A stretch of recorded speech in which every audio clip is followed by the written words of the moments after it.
दफ्तर में काम करते हुए एक शख्स का मोबाइल चोरी हो गया। दिन भर की मसरूफियत के बाद जैसे ही वो शख्स घर की दहलीज पर पहुंचा तो अगला मंजर देखकर वो हैरान रह गया।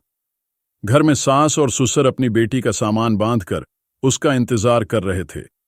बीवी और सास की आंखें रो रो कर सुर्ख हो चुकी थीं और इसके दाखिल होने पर ससुर के माथे पर नफरत की लकीरें भी अयां होने लगी थीं।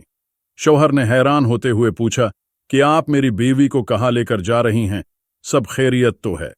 शौहर ने कुछ न समझने वाले अंदाज में जब ये पूछा तो ससुर ने आगे बढ़कर उसे उसकी बीवी का मोबाइल देखा दिया, जिस पर लिखा था कि मैं तुम्हें 3 तलाक देता हूं। बीवी को इनके नंबर से मैसेज आया था। मैसेज देखकर शौहर ने एक टहंडी आ भरी और बताया कि इनका मोबाइल तो सुबह चोरी हो गया था। इन्होंने अपनी जेबें अल्टी करके सबको यकीन दिलाया।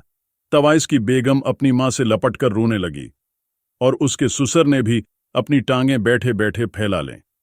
लेकिन चोर ने मेरी बीवी को तलाक का मैसेज क्यों किया?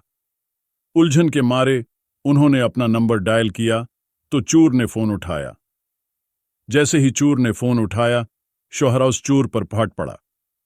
कमीने इंसान, फोन चुराया सो चुराया, लेकिन मेरी बीवी को तलाक देने का हक तुम्हें किसने दिया है? चोर ने इत्मीनान से इनकी बात सुनी और कहने लगा, देखिए साहब, सुबह जब से आपका फोन चुराया है मुझे आपकी बीवी के 36 मैसेज मौसूल हो चुके हैं। कहाँ हो? क्या कर रहे हो? कब आओगे? आते हुए ये ले आना, और हां ये भी जल्दी आना। देखो फिलां चीज खत्म हो गई है। मैं पागल हो गया था, तब मैंने तलाक भेज दी और फिर जाकर मेरी जान छोटी। अब मैं सुकून में हूं।